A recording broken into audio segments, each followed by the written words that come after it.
Hello दोस्तों, स्वागत है आपका एक बार फिर NB e learning YouTube channel पर। आज हम पार्ट 3 बिंदुत्व जाति वर्ग कक्षा 12वीं इतिहास के पार्ट 2 को लेके आए हैं। तो जिन बच्चों ने पहला पार्ट नहीं देखा वो देखें, तब ये चैप्टर समझ में आएगा। तो पहले पार्ट में हमने क्या क्या पढ़ चुके हैं। आरंभिक समाज के बारे में पढ़ा था हमने, महाभारत का समालोचनात्मक संस्करण पढ़ा था हमने, बंधुता एवं विवाह टॉपिक पढ़ा था हमने, प्रतिवंशिकता हमने पढ़ा था, विवाह के नियम, विवाह कितने प्रकार के होते हैं वो हमने पढ़ा था, विवाह के प्रकार हमने पढ़े थे, स्त्री का गोत्र हमने पढ़ा था। आज हम पढ़ेंगे आगे। तो सबसे पहले जिन बच्चों ने एनबी लर्निंग को सब्सक्राइब नहीं कर रखा, सब्सक्राइब करें, बेल आइकन को प्रेस करें और लाइक करें। ठीक है, आगे बढ़ते हैं। तो क्या माताएं महत्वपूर्ण थी? आज की शुरुआत इस टॉपिक से होती है। जैसा कि आपको मैंने पहले बताया था कि प्रतिवंशिकता ही थी हिंदू समाज में या भारतीय समाज में। उस समय प्रतिवंशिकता ही थी, राजाओं महाराजाओं के समाज में वही था। लेकिन दक्षिण के राजाओं में कुछ अलग बात थी।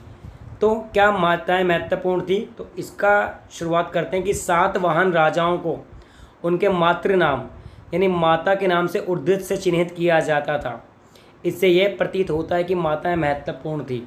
तो अगर परीक्षा में मल्टीपल चॉइस में ये प्रश्न आए कि किन राजाओं ने अपने नाम अपनी माता के नाम पे रखे, तो सातवाहन राजाओं ने, जैसे गौतमी पुत्र सतीकर्णी, वशिष्ठ पुत्र सतीकर्णी, यानी सातवाहन राजाओं ने अपने नाम माता के नाम से चिन्हित किए। यानी गौतमी पुत्र, गौतमी का पुत्र, फिर सतकर्णी नाम जो है आपको बुक में मिलेगा। तो उस तरीके से सातवाहन राजाओं में माताएं बहुत महत्वपूर्ण थी। अगला टॉपिक है सामाजिक विषमताएं। अगला टॉपिक है हमारा सामाजिक विषमताएं, इसके बारे में हम पढ़ेंगे। ठीक है, सामाजिक विषमताएं, समाज में क्या क्या अलगपन था ये सब पढ़ेंगे इस टॉपिक में। तो सामाजिक विषमताएं कैसी थी? तो ये 4-5 कुछ पॉइंट, 3 पॉइंट लिखे मैंने। नंबर 1, धर्म सूत्रों और धर्म शास्त्रों में एक आदर्श व्यवस्था का उल्लेख था। यानी एक आदर्श व्यवस्था बना रखी थी धर्म सूत्रों और धर्म शास्त्रों में, कि ब्राह्मणों का मानना था कि इस व्यवस्था में उन्हें पहला दर्जा प्राप्त है। इस व्यवस्था में उन्हें पहला दर्जा प्राप्त है। तो आएगा कि ब्राह्मणीय व्यवस्था में किनको पहला दर्जा प्राप्त है? ब्राह्मणों को। और दर्जा जन्म के अनुसार निर्धारित माना जाता था। दर्जा जन्म के अनुसार निर्धारित, जैसे कि ब्राह्मण का काम पूजा पाठ करना है। ठीक है, मैं आपको बताता हूँ आगे, इससे क्लियर होगा। देखो, जब ब्राह्मण का कार्य क्या था? अध्ययन यानी शिक्षा पढ़ना, वेदों की शिक्षा देना, यज्ञ करना, दान देना, दान लेना। तो ये किस में लिखे थे बेटा? धर्म सूत्रों और धर्म शास्त्रों में। जो ब्राह्मणों ने समाज की व्यवस्था को ठीक ढंग से चलाने के लिए धर्म सूत्र और धर्म शास्त्रों की रचना करी, जिसमें मनुस्मृति एक महत्वपूर्ण ग्रंथ माना जाएगा। जैसा कि आज भारत का संविधान है, उसके अनुसार ही देश का कार्य काम होता है। उसी प्रकार उस समय मनुस्मृति एक धार्मिक ग्रंथ और नियमों की किताब की श्रृंखला थी, जिसके अनुसार समाज का कामकाज चलता था।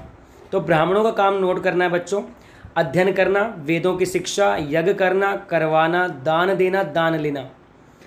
क्षत्रिय यानी कि जिनसे राजा बनते थे। युद्ध करना, लोगों की सुरक्षा प्रदान करना, न्याय करना, वेद पढ़ना, यज्ञ करवाना और दान दक्षिणा देना। तो क्षत्रियों में से ही राजा बना करते थे। लेकिन हर जगह इस नियम का पालन नहीं हुआ, मैं आगे बताऊंगा इस अध्याय में। वैश्य, वेद पढ़ना, यज्ञ करवाना, दान दक्षिणा देना, कृषि, गोपालन, व्यापार का कर्म।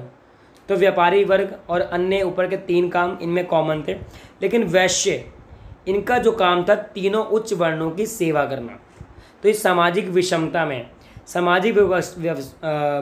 में समाज कितने वर्गों में बटा था बेटा? 4 वर्गों में बटा था। 4 वर्ग कौन कौन से हैं? वो है ब्राह्मण, क्षत्रिय, वैश्य, शूद्र।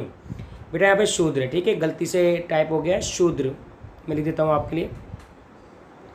जो चौथा है बेटा वो है शूद्र। ठीक है, शूद्र ये है। तो ब्राह्मण का काम है अध्ययन, वेदों की शिक्षा आदि। क्षत्रिय का काम आपको याद हो गया, युद्ध करना, लोगों की सुरक्षा प्रदान करना, न्याय करना, वेद पढ़ना, यज्ञ करवाना, दान दक्षिणा देना। वैश्य वेद पढ़ सकते हैं, यज्ञ करवा सकते हैं, दान दक्षिणा, लेकिन कृषि, गोपालन और व्यापार का कर्म। और तीसरा है शूद्र, तीनों उच्च वर्णों की सेवा करना। मैं आपको पाठ्य पुस्तक में दिखाता हूँ, इसका टॉपिक है ना बेटा, देखेंगे भी। देखो बेटा, ये मैंने टॉपिक आपको दिखाने के लिए बुक से लिया है। इसमें क्या लिखा, देवी व्यवस्था थी। अपनी मान्यता को प्रमाणित करने के लिए ब्राह्मण बहुधा ऋग्वेद के पुरुष सूक्त मंत्र में उद्धृत करते हैं। यानी कि इस देवी व्यवस्था का जिक्र किस में है, ये पॉइंट भी बन सकता है क्वेश्चन। इसके बाद मैं मल्टीपल चॉइस की वीडियो डालूंगा तो आपको और भी ज़्यादा डाउट क्लियर हो जाएंगे। तो पुरुष सूक्त मंत्र में कहा गया है कि आदि मानव पुरुष की बलि का चित्रण किया गया है उसमें, कि जगत के सभी तत्व जिनमें चारों वर्ण शामिल हैं इसी पुरुष के शरीर से उपजे हैं। यानी ऋग्वेद के पुरुष सूक्त मंत्र से ये उद्धृत है। क्या उद्धृत है बेटा, कि ब्राह्मण उसका मुख था, उसकी भुजा से क्षत्रिय, वैसे उसकी जंघा, शूद्र उसके पैर।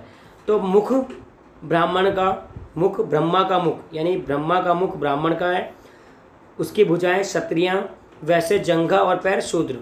ठीक है। और देखो बेटा, अतः इन मानदंडों का बहुधा महाभारत जैसे अनेक ग्रंथों में कहानियों के द्वारा बल भी दिया गया है।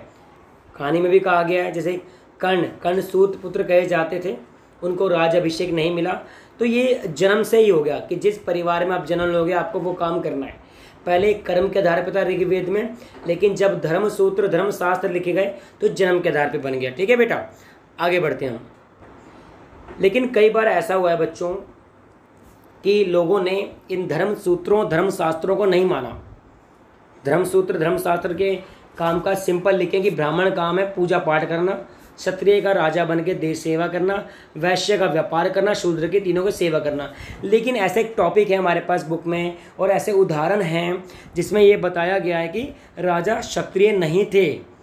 ठीक है, तो ये पॉइंट बेटा आपको लर्न करने हैं, बहुत ही आसान पॉइंट है। पॉइंट इसलिए मैं आपको करवा रहा हूँ, मैं डायरेक्ट मल्टीपल चॉइस इसलिए नहीं करवा रहा कि अगर मल्टीपल चॉइस फिर आपको रटने पड़ेंगे, जी हाँ ये इसका आंसर। लेकिन जब आप पाठ को पहले समझ लेंगे, पढ़ लेंगे, उसके बाद मल्टीपल चॉइस आपको रटने नहीं पड़ेंगे, आप खुद आंसर दे सकते हो। हर जगह धर्म शास्त्रों व धर्म सूत्रों का पालन नहीं हुआ। मौर्य वंश को ब्राह्मण शास्त्र निम्न कुल का मानते हैं। यानी कि मौर्य जो राजा चंद्रगुप्त मौर्य हैं उनको ब्राह्मण ग्रंथ क्या कहते हैं कि निम्न कुल के राजा थे। ठीक है, निम्न कुल के, तो भाई राजा तो सिर्फ क्षत्रिय बन सकते हैं, तो लेकिन यहाँ निम्न कुल के भी मौर्य वंश राजा बने थे। मध्य एशिया से शक आए। शक एक राजा थे जिन्हें ब्राह्मण क्या बोलते थे, मलेच्छ बर्बर अथवा अन्य देश के। तो ब्राह्मण शकों को क्या बोलते थे, मलेच्छ बर्बर या अन्य देशीय। ये प्रश्न भी आएगा कि ब्राह्मण किन लोगों को मलेच्छ बर्बर व अन्य देशीय मानते थे, शक लोगों को। शक ये जैसे मौर्य एक राजवंश है, शक एक राजवंश था बेटा। ठीक है, तो मध्य एशिया से शक राजवंश आए जिन्हें ब्राह्मण ने मलेच्छ बर्बर और अन्य देशों से मानते हैं कहा गया है। समझ आया आपको। प्रसिद्ध शाक राजा रुद्रदामन एक राजा हैं, देखो शक वंश के, शक एक वंश है। शक राजा रुद्रदमन लगभग दूसरी शताब्दी ईस्वी के टाइम में थे ये। इन्होंने सुदर्शन झील का जीर्णोद्धार, सुदर्शन झील बड़ी फेमस है, इसको ठीक करवाया था शक राजा रुद्रदामन ने। तो प्रसिद्ध शक राजा रुद्रदामन ने सुदर्शन सरोवर का जीर्णोद्धार कराया गया। ठीक है बेटा, याद रखना है कि सुदर्शन सरोवर का जीर्णोद्धार किस राजा ने करवाया, राजा रुद्रदामन ने। सातवाहन स्वयं को ब्राह्मण, सातवाहन खुद जिनको अपने माता के नाम से प्रसिद्धि प्राप्त हुई, माता का नाम लगाते थे आगे, तो सातवाहन राजा स्वयं को ब्राह्मण व क्षत्रियों का दमन करने वाला, खुद को तो ब्राह्मण मानते थे सातवाहन और खुद को क्षत्रियों का दमन करने वाला, यानी क्षत्रियों को मैं जान से मार डालूंगा, नहीं छोड़ूंगा। तो ऐसे बहुत से उदाहरण मिले हैं जहाँ पे धर्म सूत्रों धर्म शास्त्रों का मान्यता नहीं मानी गई, तो राजा अक्षत्रिय भी हुए हैं। ठीक है, सातवाहन राजा ब्राह्मण थे, मौर्य राजा निम्न कुल के थे और शक राजा मलेच्छ बर्बर अन्य देश के थे। ये 3 पॉइंट आपको मिल जाएंगे। पहला क्या है कि मौर्य निम्न कुल के थे, सातवाहन ब्राह्मण कुल के थे और शक राजा मलेच्छ बर्बर थे। तो ये भी राजा बन सकते हैं। तो इससे साबित होता है कि हर जगह इन ग्रंथों का पालन नहीं किया गया था। आगे बढ़ते हैं बच्चों। जाति और सामाजिक गतिशीलता बहुत ही महत्वपूर्ण टॉपिक है, 2 ही पॉइंट मैंने खत्म कर दिया है। 4 वर्ण थे, वर्ण कौन कौन से आप बता दोगे, ब्राह्मण क्षत्रिय वैश्य शूद्र, 4 वर्ण थे। कुछ लोग वर्ण व्यवस्था में नहीं आते थे, ये निषाद, भाई देखो जंगली थे, वो शिकार करते थे, तो ना वैश्य में आएंगे, ना शूद्र में, ना ब्राह्मण में, ना क्षत्रिय में, तो उन्हें निषाद यानी जंगली कहा जाता था। ठीक है, समाज में 4 वर्ण थे। ये आएगा समाज में कितने वर्ण थे, उनके नाम क्या हैं, या समाज कितने भागों में बटा हुआ था, तो इसके प्रश्नों के उत्तर आपको देने हैं। 4 वर्णों के परे एकीकरण, 4 वर्णों के परे एकीकरण। तो 4 वर्ण के अलावा भी कुछ था। उपमहाद्वीप में पाए जाने वाले विविधताओं, भाई हमारा देश विविधताओं से बड़ा है, ठीक है। यहाँ पे अलग अलग धर्मों के लोग, जाति संप्रदाय के लोग रहते हैं। तो यही कहा है कि 4 वर्णों के परे फिर भी एकीकरण।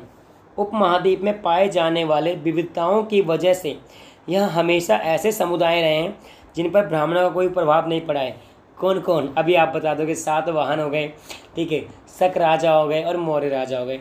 तो उपमहाद्वीप विविधताओं से भरा था। ये आएगा कि क्यों 4 वर्णों को नहीं माना गया जगह जगह, क्योंकि विविधताओं से भरा उपमहाद्वीप था हमारा। अगले टॉपिक की ओर बढ़ते हैं। 4 वर्णों के परे, यानी जो लोग 4 वर्णों में नहीं आते थे उनको, वो कैसे अधीन थे उन वर्णों के जो 4 वर्णों में थे, या उनको कैसे संघर्ष करना पड़ा, ये टॉपिक लेकर आया हूँ मैं आपके लिए। मैं हर टॉपिक बुक वाइज पढ़ा रहा हूँ आपको, ताकि अगर आप बुक भी खोलोगे, बुक को ये रीड करके, ये वीडियो देखकर बुक रीड भी करोगे तो आपको बहुत आसानी से समझ में आएगा। और मैं ज़रूर कहूँगा कि बुक रीड ज़रूर करें, इस वीडियो को देखें बार बार और बुक रीड करें, क्योंकि मल्टीपल चॉइस क्वेश्चन आएंगे वो कहाँ से देते हैं। हालांकि मैं बनाऊँगा, फिर भी आपको पूर्ण तरह से तैयारी करनी है। तो नंबर 1 पॉइंट, ब्राह्मण कुछ लोगों को वर्ण व्यवस्था वाली सामाजिक प्रणाली से बाहर मानते थे। समाज के कुछ वर्गों को अस्पृश्य, जिनको छू नहीं सकते थे उनको अस्पृश्य बोलते हैं, अस्पृश्य घोषित किया गया, जैसे चांडाल। सामाजिक वैमनस्य को अधिकतर बढ़ाया, मतलब और बढ़ावा दिया।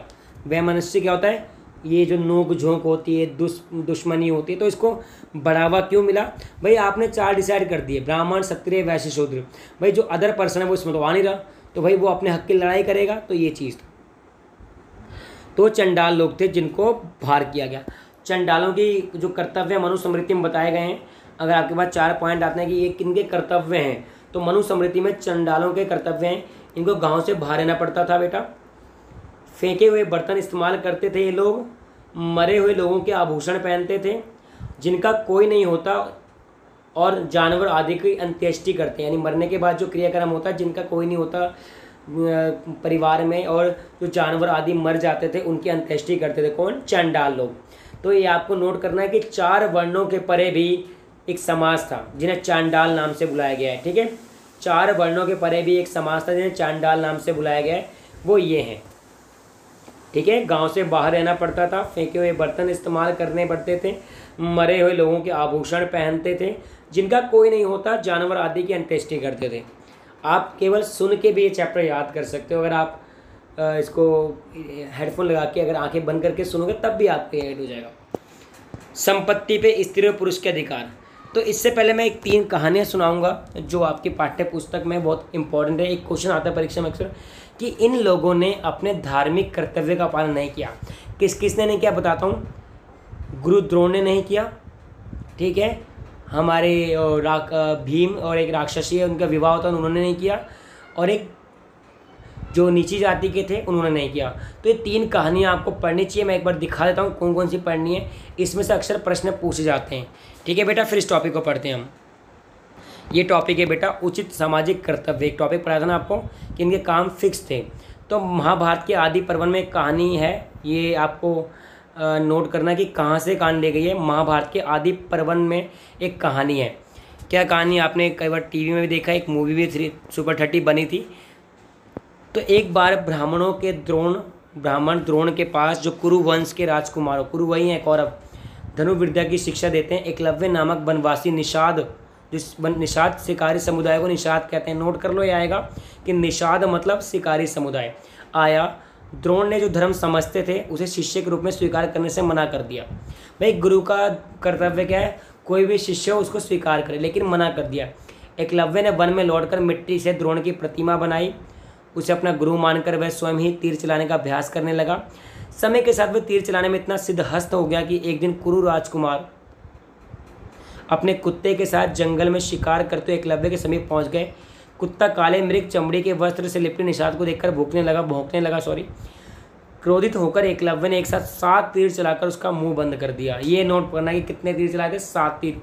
जब कुत्ता लौटा तो पांडव तीरंदाजी का बहुत अद्भुत दृश्य देखकर आश्चर्यचकित हो गए। उन्होंने एकलव्य को तलाशा और उसने स्वयं को गुरु द्रोण का शिष्य बताया। द्रोण ने अपने प्रिय शिष्य अर्जुन से एक बार कहा था कि वह उनके सभी शिष्यों से अद्वितीय तीरंदाज बनेगा, यानी सबसे बेस्ट बनेगा। अर्जुन ने द्रोण को उनका ये प्रण याद दिलाया। द्रोण एकलव्य के पास गया जिसने उन्हें अपना गुरु मानकर प्रणाम किया। तब गुरु द्रोण ने गुरु दक्षिणा के रूप में उनका दाहिने हाथ का अंगूठा, जिससे वो बाण तीर खींचते थे, वो मांग लिया। एकलव्य ने फौरन गुरु को अपना अंगूठा काट के दे दिया। अब एकलव्य तीर चलाने में उतना तेज नहीं रहा। इस तरह द्रोण ने अर्जुन को वचन निभाया। तो बेटा यहाँ पे गुरु ने एक अपना वो नहीं किया, क्या नहीं किया, कर्तव्य का पालन। गुरु का कर्तव्य क्या है बेटा, कोई भी शिष्य हो, किसी भी जाति समुदाय धर्म का हो, शिक्षा देना। तो ये आएगा किस ऋषि ने अपने धर्म का पालन किया, गुरु द्रोण ने। एक कहानी और आज क्षत्रिय राजा टॉपिक समझा चुका हूँ कि जैसे कि देखो यहाँ पे निम्न कुल का मानते हैं कि नहीं, मौर्य लोगों को निम्न कुल का मानते हैं, ये मैं आपको पॉइंट बता दिया है। और ये भी शक राजाओं को मलेच्छ बर्बर अन्य देशीय मानते हैं। बेटा अगर आप कहोगे तो मैं बुक से भी पढ़ा दूंगा, अगर आपकी डिमांड आएगी कि सर आप चैप्टर वाइज समझाओ तो मैं चैप्टर से भी समझा दूंगा, ठीक है।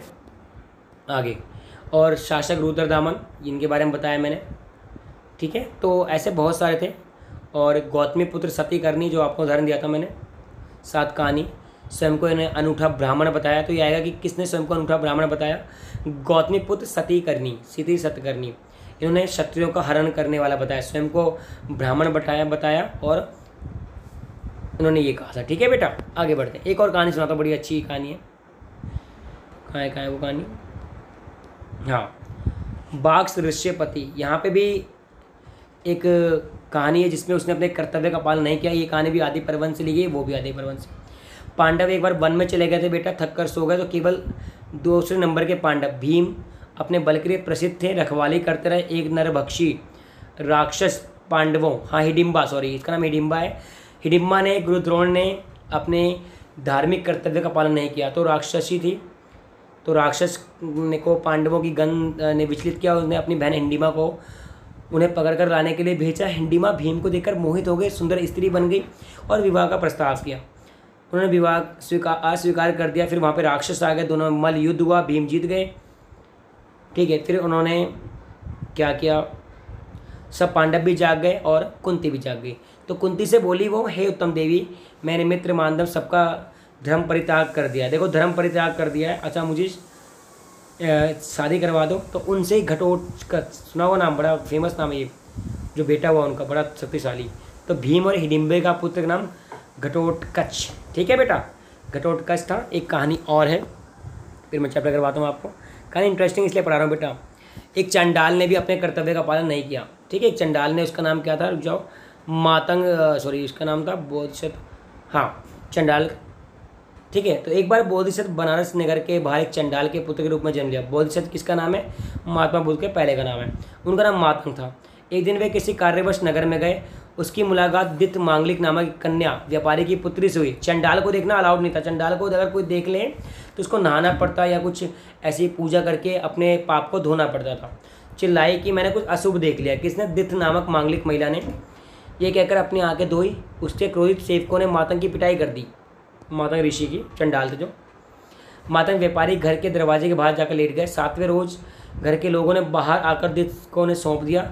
दित उपवास से क्षीण हुए मातंग को चंडाल बस्ती में लाए और घर लौटने पर मातंग ने संसार त्यागने का निर्णय लिया और इन्होंने शादी कर ली। उनका एक बेटा हो मांडव्य कुमार, हाँ ये बेटा, इसने भी अपने पुत्र के धर्म का पालन नहीं किया। मांडव्य कुमार, हिडिम्बा और द्रोण। पुत्र हुआ, बड़े होने पर तीनों वेदों का अध्ययन किया और डेली 16,000 ब्राह्मणों को भोजन करवाता था ये। एक दिन फटे वस्त्र पहने मिट्टी का भिक्षा पात्र लेकर मातंग अपने पुत्र के दरवाजे पे आए और उन्होंने भोजन मांगा, लेकिन मांडव्य ने एक गरीब आदमी को देख के भोजन नहीं करवाया।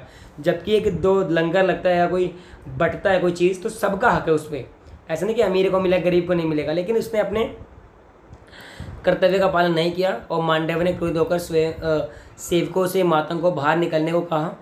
मातंग आकाश में उड़ गए। जब दित को ये घटना पता चली तो उसने अपने बेटे को बताया, तब जाके ये उन्होंने क्षमा मांगा। ठीक है बेटा, ये 3 कहानियाँ हैं, आपको लर्न करनी है। हम आगे बढ़ते हैं। आई थिंक कहानी आपको अच्छी लगी होगी, एक बार कहानी बुक से पढ़ें, बहुत मजा आएगा। संपत्ति पर स्त्री पुरुष के अधिकार, हमने कहाँ छोड़ा था बेटा, ये इसलिए मैंने आपको पढ़ाया वो कि जैसे जो स्पर्श निषाद लोग, चंडाल लोग, इनके साथ बहुत गलत होता था। इनको समाज का अंग नहीं समझते थे। जैसे कि हम एकलव्य की कहानी पढ़ी। एकलव्य एक होनहार छात्र था, लेकिन गुरु ने उसको नीची जाति का निषाद समझ के, अगर राजकुमार होता वो तो उसको भी शिक्षा देते, लेकिन नहीं दी। और वो मांडव्य कुमार ने अपने खुद चंडाल का था पुत्र था, लेकिन अपने पिता को वो भिखारी समझ के उसको भोजन नहीं दिया। तो ये भी। तो संपत्ति पर स्त्री पुरुष के अधिकार, बेटा स्त्री पुरुष की संपत्ति पर अधिकार आज वाले हाल है। पैतृक जायदाद पर माता पिता की मृत्यु के बाद सभी पुत्रों को समान रूप से, यानी पैतृक जायदाद जो वो हमारे पिता दादा से जायदाद मिलती है, माता पिता की मृत्यु के बाद सभी पुत्रों को समान रूप से बांट दिया जाता था। 4 बेटे तो 4 बेटों को बराबर बटेगा, लेकिन बड़े बेटे को विशेष भाग दिया जाता था। यानी मान लो 100% है और 4 पुत्र हैं तो एक को 30 दे दिया, बाकी को 60 में से आधा कर दिया, 20 कर दिया, 25 23 ऐसे करके, ठीक है। तो पैतृक जायदाद का माता पिता की मृत्यु के बाद सभी पुत्रों को समान रूप से बंटवारा किया जाता था। बड़े बेटे को विशेष भाग दिया जाता था। स्त्रियों का पैतृक संसाधन में कोई अधिकार नहीं होता था। उपहार पर स्त्रियों का अधिकार होता था, उसे स्त्री धन की संज्ञा दी जाती थी। रानी प्रभावती गुप्त इसका अपवाद थी। अपवाद मतलब कि इसको अधिकार थे, मतलब ये रानी चंद्रगुप्त उसकी है, चंद्रगुप्त साम्राज्य, चंद्रगुप्त की पुत्री है द्वितीय की, रानी प्रभावती गुप्त इसका अपवाद थी। तो ये आएगा किसको संपत्ति का अधिकार मिला था, केवल रानी प्रभावती गुप्त को मिला था। आगे मनुस्मृति के अनुसार कैसे पुरुष पैसे कमा सकते हैं, कैसे स्त्रियां, ये बताया गया इसमें। तो पहले पुरुष वाला पढ़ लेते हैं, ऊपर वाला कि मनुस्मृति के अनुसार पुरुष 7 प्रकार से धन अर्जित कर सकते हैं। विरासत जो माता पिता से मिली, खोज, खरीद, विजित करके, निवेश करके, कार्य करके, सज्जनों द्वारा दी गई भेंट, ये 7 तरीके हैं जिससे पुरुष धन अर्जित कर सकते हैं। ब्राह्मण ग्रंथों में अभी भी इसको फॉलो करते हैं। और स्त्री के 6 तरीके से, वैवाहिक अग्नि के सामने, मतलब जो शादी होती है तो गिफ्ट मिलते हैं वो, वधु गमन के समय यानी जब वधु घर को विदा होती है तब मिली भेंट, भ्राता यानी भाई, पिता, माता द्वारा, पति द्वारा दी गई भेंट, यानी गिफ्ट पर ही अधिकार होता है। अगर स्त्री को कोई गिफ्ट देते हैं हम तो उस पर उसका अधिकार होता है, अन्यथा पारिवारिक संपत्ति पर स्त्री का कोई अधिकार नहीं होता, ठीक है। वर्ण और संपत्ति के अधिकार, तो यहाँ पे बेटा आपको समझ में आ गया स्त्री पुरुष के क्या अधिकार थे। बहुत ही अच्छा टॉपिक बना रखा है मैंने। अगला वर्ण और संपत्ति। वर्ण यानी 4 वर्ण थे भाई, कईयों को संपत्ति अधिकार नहीं मिला था। अब किसको नहीं मिला था बताओ, आप सोच के बताओ। शूद्रों को संपत्ति का अधिकार नहीं था। चलो देखते हैं टॉपिक। ब्राह्मण ग्रंथों के अनुसार संपत्ति का आधार वर्ण था, संपत्ति अधिकार वर्ण था। लैंगिक अधिकार तो था ही, स्त्री पुरुष का तो अलग सीन हो गया आपको कि भाई ये पुरुष को ये चीज़ मिल सकती है धन में और स्त्री को ये मिल सकती है, तो क्लियर है, लैंगिक आधार क्लियर है। इसके अतिरिक्त वर्ण मतलब ब्राह्मण, क्षत्रिय, वैश्य धन कमा सकते हैं, लेकिन शूद्र धन कमा नहीं सकता। शूद्रों के लिए, यहाँ पे शूद्रों लिखना था बेटा, शूद्रों लिख दिया गलती से मैंने। शूद्रों के लिए एकमात्र जीविका सेवा थी। सेवा से उसको जो मिल जाए, जो उसका स्वामी या दान में दे दे, या जो उसको भाई खाना खिलाए, जो उसको दे दे, वो उसका जीविका थी, अन्य वो कमा नहीं सकता था। कमाने का अधिकार शूद्रों को नहीं था। तो ये महत्वपूर्ण पॉइंट है। तीनों उच्च वर्णों के लिए जीविकाओं की संभावना थी। तीनों उच्च वर्ण कमा सकते थे, दान दे के, दान लेकर या करवा के, बिजनेस करके। राजा कर ले सकता था, वैश्य व्यापार कर सकता था, ब्राह्मण दान दक्षिणा लेता था, लेकिन शूद्रों को ये अलाउड नहीं था। शूद्र को संपत्ति का अधिकार नहीं था। तो ये टॉपिक है बेटा, शूद्रों को संपत्ति का अधिकार नहीं था, ठीक है बेटा। आगे बढ़ते हैं। स्त्री और महाभारत, इतिहासकार और महाभारत। भाई लास्ट टॉपिक है बेटा, ध्यान से सुनना है। महाभारत, पूरा चैप्टर महाभारत के कहीं घूमता है यहाँ वहाँ। कहानी अभी तुम्हें सुनाई, 2 कहानी तो महाभारत से थी, एक कहानी कहीं और से थी। तो ये सब कुछ महाभारत को लेकर बनाया, क्योंकि महाभारत उस टाइम का एक गतिशील ग्रंथ था। यानी कि आजकल जो जीवन देखते हैं कि भाई भाई का खून का प्यासा प्रॉपर्टी के लिए हो जाता, तो सेम कौरवों ने पांडवों को कहा था कि एक सुई भर भी तुम्हें नहीं देंगे। पांडव कहते भाई 5 गांव दे दो, आप पूरा राज्य अपने पास रखो। तो कौरवों ने, दुर्योधन ने कहा नहीं, मैं एक सुई के नोक के बराबर भी तुम्हें जमीन नहीं दूंगा। तो युद्ध हुआ महाभारत का भाई। चलो पढ़ते हैं। महाभारत का जो पाठ हम इस्तेमाल करते हैं वो संस्कृत में है, यानी जो महाभारत रियल में है वो संस्कृत में है। लेकिन आजकल की जो संस्कृत जो हम पढ़ते हैं बुक्स ट्रांसलेशन वाली, वो ईजी संस्कृत है, तो वो ब्राह्मणों ने उसको रीराइट किया है। लेकिन जो पुराने टाइम में लिखी गई वो निष्ठ संस्कृत यानी वैदिक संस्कृत में लिखी गई। तो महाभारत किस भाषा में लिखी गई है बेटा? वैदिक संस्कृत में, वैदिक संस्कृत में। इतिहासकार इस ग्रंथ की विषय वस्तु को दो शीर्षक में बांटते हैं, यानी कि जो महाभारत की कहानी है, कथा है, उसको दो टॉपिक में बांटते हैं, आख्यान और उपदेशात्मक। आख्यान क्या होता है? कहानियों के संग्रह को आख्यान। भाई आप किसी गांव में गए, आपने सुना कि यहाँ पे अर्जुन ने इतने बाण चलाया, तो आपने ऐड कर लिया, तो आख्यान कहानी होती थी। उपदेश जो सामाजिक आचार विचार, यानी कि जो समाज में रहन सहन, खान पान, बोलचाल, जो संबंध थे, वो है उपदेशात्मक। उपदेशात्मक कि तुम ऐसा करो, तुम ऐसा करो। हमारे महाभारत में लिखा हुआ, हमारे रामायण में लिखा है, कुरान में लिखा है, बाइबल में लिखा है, तो ये उपदेशात्मक। उपदेशात्मक में कुछ कहानियाँ भी हैं, अनसुनी कहानियाँ थोड़ी थोड़ी होती थी, लेकिन दो शीर्षकों में बांटा गया, वो याद रखना है किस किस में, आख्यान और उपदेशात्मक में। चैप्टर बड़ा है बेटा, बुक से पढ़ोगे थोड़ा समझ में नहीं आएगा, लेकिन वीडियो देखने के बाद जब आप पढ़ोगे बहुत समझ में आएगा। लेखक किसने लिखी है महाभारत? सबको सस्पेंस है, पहले बता दूं, इतिहास जब पढ़ोगे तो उसमें लिखा होगा कि महाभारत के रचयिता महर्षि व्यास है। जैसे रामायण की रचयिता वाल्मीकि जी ने करी, ये क्वेश्चन आएगा बेटा, रामायण किसने लिखी है? वाल्मीकि जी ने, वाल्मीकि ने रामायण लिखी है। और महर्षि वेद व्यास कहते हैं इनको, वेद व्यास ने महाभारत लिखी, ठीक है। वेद व्यास ने महाभारत लिखी है बच्चों, और वाल्मीकि जी ने रामायण लिखी है। ये नोट कर लो, ये रामायण वाल्मीकि जी ने, महर्षि वाल्मीकि रामायण, और महाभारत वेद व्यास। चलो, तो मूल कथा के रचयिता भाट नामक सारथी ने, भाट कहते हैं उन्हें, सूत भी कहते हैं। जैसे सूत पुत्र कर्ण उस समय वो थे सारथी के पुत्र थे, तो सूत पुत्र कर्ण कहा जाता है। तो मूल कथा मतलब ओरिजिनल जो एक कहानी डेवलप हुई महाभारत की, उसके रचयिता भाट सारथी हैं, जिन्हें सूत कहा जाता है। ये सूत योद्धाओं के साथ युद्ध में जाते हैं, उनके वो सारथी बन के, और उनके विजय और उपलब्धियों के बारे में कविताएं लिखते थे। क्लियर हो गया भाई? एक रूल था लड़ाई में कि कोई भी सूत को, जानवर को हानि नहीं पहुंचाएगा, सिर्फ शत्रु को शत्रु मारेगा, ये सीन था। तो सूत युद्ध में जाते थे, उनको मारना अलाउड नहीं था। तो मूल कथा के रचयिता भाट सारथी थे, ये मैंने इसलिए हाईलाइट कर रखा है क्योंकि महत्वपूर्ण पॉइंट है। और सूत योद्धाओं के साथ युद्ध क्षेत्र में जाते हैं, उनकी विजय व उपलब्धियों के बारे में कविताएं लिखते थे। 5वीं शताब्दी में ब्राह्मणों ने इस कथा पर अधिकार कर लिया।